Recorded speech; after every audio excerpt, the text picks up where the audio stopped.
चार बहुओं की कहानी यदि याद कर ली, जिंदगी में कभी धोखा नहीं खाओगे। जय श्री कृष्णा मित्रों, दर्पण ज्ञान गंगा यूट्यूब चैनल में आपका एक बार पुनः स्वागत है। मित्रों, आज इस वीडियो में हम आपको जो कहानी सुनाने के लिए जा रहे हैं, ये कहानी बहुत ही ज्ञानवर्धक एवं शिक्षाप्रद है और रोचक भी है, अर्थात प्रेरणादायक भी है। जो कहानी ये चार बहुओं की है, इन चार बहुओं की कहानी को आपने पूरी तरह से सुन लिया तो ये कहानी आपको अपनी जिंदगी में वो सीख दे करके जाएगी, शायद आपने इस बारे में कभी सोचा भी नहीं होगा।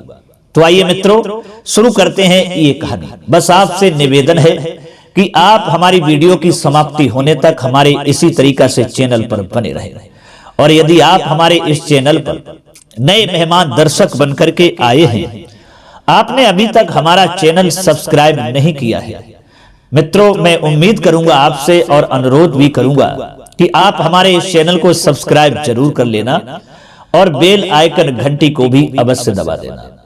आइए मित्रों, आपका अधिक कीमती समय नष्ट न करते हुए अब सीधे कहानी पर पहुंचते हैं।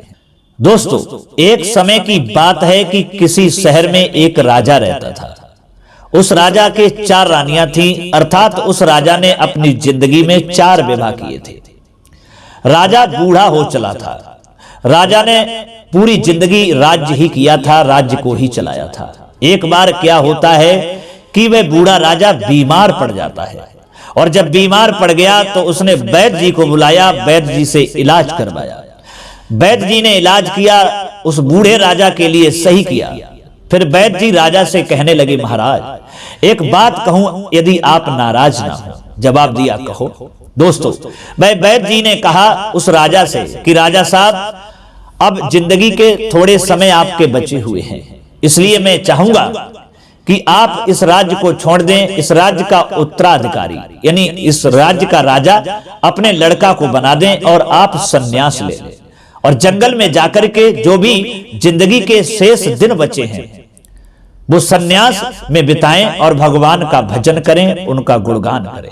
दोस्तों, वैद्य जी की वो बात राजा के दिमाग में सही तरीका से फिट बैठ गई। वही हुआ जो वैद्य जी ने कहा था।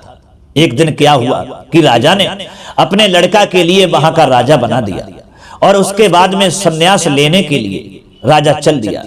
राजा ने सोचा हमारी चार रानियां हैं और संन्यास बिताने के लिए जंगल में जाएंगे तो हम अपनी एक रानी को तो अवश्य ले जाएंगे, क्योंकि होता है ना कि जिंदगी के अंत में कुछ ऐसा मन होता है, ऐसा दिल होता है कि किसी के साथ पल बिताएं। दोस्तों, ये सोच करके वह राजा सबसे छोटी रानी, जो चौथी रानी थी, जिसे राजा बेहद प्रेम करता था, बेहद मोहब्बत करता था, राजा छोटी रानी के पास में पहुंचा है और कहने लगा, रानी साहिबा हम आपसे बेहद मोहब्बत करते हैं, ये आप भी जानती हैं।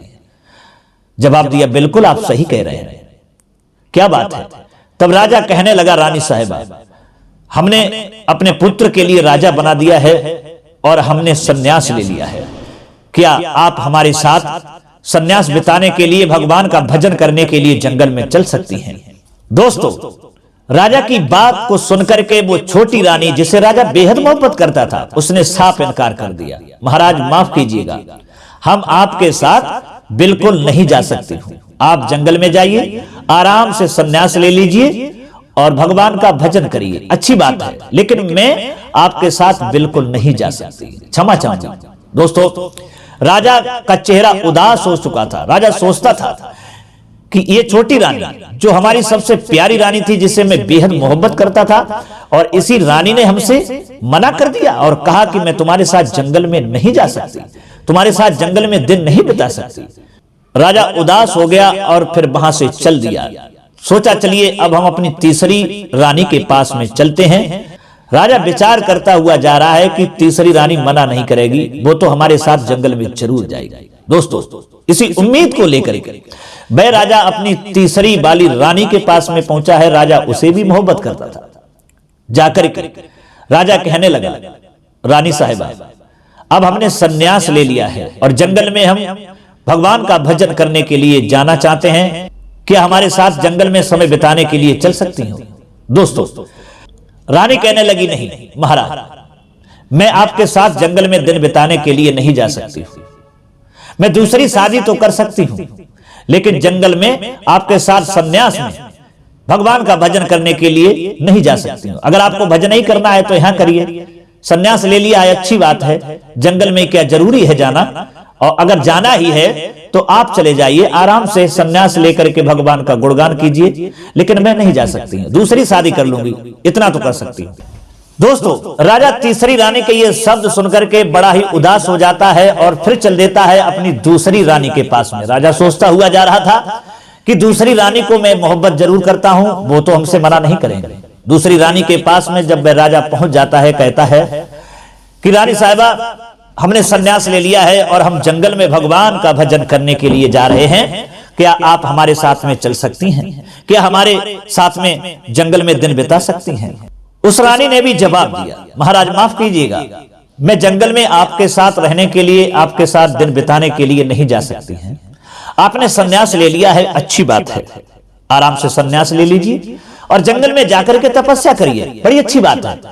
मैं आपके साथ तो नहीं जा सकती हूं, लेकिन हाँ, जब आप खत्म हो जाएंगे, यानी दुनिया से चले जाएंगे, मर जाएंगे, तो हम आपकी अंत्येष्टि क्रिया बड़े ही सहाय से कर देंगे, बड़े ही विधि विधान से करेंगे, और आपके अंत समय, यानी आप जब मर जाएंगे, आपकी चिता जलाने तक, दाह संस्कार करवाने तक मैं साथ चलूंगी, इससे आगे जंगल में मैं नहीं चलूंगी। दोस्तों, दूसरी वाली रानी के भी ये शब्द सुनकर के वो राजा बहुत ही मायूस हो चुका था। मायूस होकर के राजा अपने दरबार की ओर जब चल देता है तो पीछे से आवाज आती है, महाराज ठहरिए, हम आपके साथ चलूंगी, बताइए कहां चलना है? राजा ने पीछे मुड़ करके देखा, क्या देखा है कि वो थी राजा की पहली रानी, जिस रानी के लिए राजा ने बहुत ही बेकदरी से रखा हुआ था। किसी जमाने में वह राजा पहली रानी से बेपनाह मोहब्बत करता था, बहुत प्यार करता था किसी वक्त में, लेकिन अब नहीं। उसकी कदर करना चाहिए थी, लेकिन राजा उसकी बिल्कुल कदर नहीं करता था। वो रानी आती है और कहती है, महाराज चलिए मैं आपके साथ चलूंगी, बताइए कहां चलना है? दोस्तों, वह रानी राजा के साथ में चलने के लिए तैयार हो गई। प्रिय दर्शकों, तो ये कहानी राजा की चार बहुओं की, यानी चार रानियों की नहीं है। ये कहानी इसी तरीका से हमारी और तुम्हारी है। कैसे है? तो आइए दोस्तों बताएं। राजा जो चौथी वाली रानी के पास में गया था और कहा था कि मेरे साथ वन में दिन बिताने के लिए चलो, तो उसने साफ मना कर दिया था, कहा कि मैं तुम्हारे साथ नहीं जा सकती। दोस्तों, मालूम है ये चौथी रानी क्या है? ये चौथी रानी है हमारा शरीर। हमारा शरीर जो है साथ छोड़ देता है, हमारा शरीर मेरे साथ नहीं जाता है, यही चौथी रानी है। उसके बाद दोस्तों, तीसरी रानी ने ये कहा था राजा से कि मैं दूसरी शादी कर लूंगी, लेकिन मैं आपके साथ नहीं जाऊंगी। मालूम है दोस्तों, ये दूसरी रानी क्या है? ये दूसरी रानी हमारी तुम्हारी जितनी भी आवश्यकताएं, वस्तुएं हैं, जिन्हें हम बहुत अच्छी तरीका से चाहते हैं और प्यार करते हैं, जैसे गाड़ी है, बंगला है, मकान है, नौकर है, चाकर है, जो भी हमारी आवश्यकताएं, वस्तुएं हैं। दोस्तों, यही जो वस्तुएं हैं जिसे आप बेपनाह प्यार करते हैं, जो आपकी जरूरतें हैं, गाड़ी है, बंगला है, ये तुम्हारे न रहने के बाद में ये दूसरे के साथ हो जाती हैं, यानी दूसरा इन पर राज्य करता है। अब दोस्तों देखते हैं दूसरी रानी की ओर। ये मालूम है दूसरी रानी कौन है? ये दूसरी रानी कौन है? ये दूसरी रानी हमारा घर और परिवार है। दूसरी रानी ने कहा था कि तुम मर जाओगे तो तुम्हारी अंत्येष्टि क्रिया बहुत ही विधि विधान से मैं करवाऊंगी और अंतिम विदाई तुम्हें अच्छी तरीका से साहस से दूंगी। तो यही घर परिवार, हमारे हेतु रिश्तेदार हैं, यही दूसरी रानी है। क्योंकि हेतु रिश्तेदार ज्यादा दूर तक नहीं जाते, न साथ जाते हैं। ये इंसान के मरने के बाद में उस इंसान की चिता तक जाते हैं, दाह संस्कार होने के बाद वो जलने के बाद ये पुनः वापस चले जाते हैं, लेकिन हेतु रिश्तेदार प्रेमी कोई हमारे साथ नहीं जाता है। दोस्तों, अब आइए बताएं जो पहली रानी राजा की थी, ये पहली रानी कौन है? दोस्तों, ये पहली रानी है हमारे शरीर में आत्मा। जिस रानी ने कहा था कि बताइए कहां चलना है, मैं तुम्हारे साथ चल सकती हूं। तो दोस्तों, ये आत्मा जो है ना, ये आत्मा हमारे जन्म लेने के साथ ही आती है और मरने तक साथ नहीं छोड़ती है, और मरने के बाद ही ये जाती है। ये आत्मा जीवन भर साथ निभाती है और ये आत्मा हर इंसान के लिए, प्राणी के लिए हमेशा मोटिवेट करती रहती है, समझाती रहती है, सही रास्ते पर लाने की कोशिश करती रहती है। लेकिन वह प्राणी इस आत्मा की कभी नहीं मानता है। जैसा मन में आया काम करने के लायक है वो किया, न करने के लायक है वो और अधिक किया। बुराइयां, भलाइयां, गलत काम, चोरी, डकैती सब करता रहा, लेकिन इस आत्मा की उसने बिल्कुल नहीं मानी। इस आत्मा ने बहुत समझाने की कोशिश की, लेकिन आत्मा की बिल्कुल नहीं मानी। अब क्यों नहीं मानी? क्योंकि ये आत्मा फ्री की है। जो चीज फ्री की होती है उसकी कदर नहीं होती है, इंसान उसकी कदर नहीं करता। इसलिए इंसान ने इस आत्मा की कोई कदर नहीं की। जिसने तुम्हारी नकारात्मक सोच बदलने की बहुत कोशिश की, सकारात्मक सोच लाने का बहुत प्रयास किया, लेकिन तुमने इस आत्मा की बिल्कुल नहीं मानी और ये आत्मा तुम्हारा हमेशा साथ देती रही और इस आत्मा ने तुम्हारे मरने तक साथ दिया। तो दोस्तों, यही है पहली रानी आत्मा। जो इंसान का जन्म होता है तो साथ में है आती है, और इंसान जब खत्म होता है तो साथ में है तभी जाती है, और जीवन भर ये साथ निभाती है। तो दोस्तों, ये हमारी तुम्हारे जीवन की कहानी है। जो राजा की ये 4 रानियां थी जो मैंने इस कहानी के माध्यम से बताया।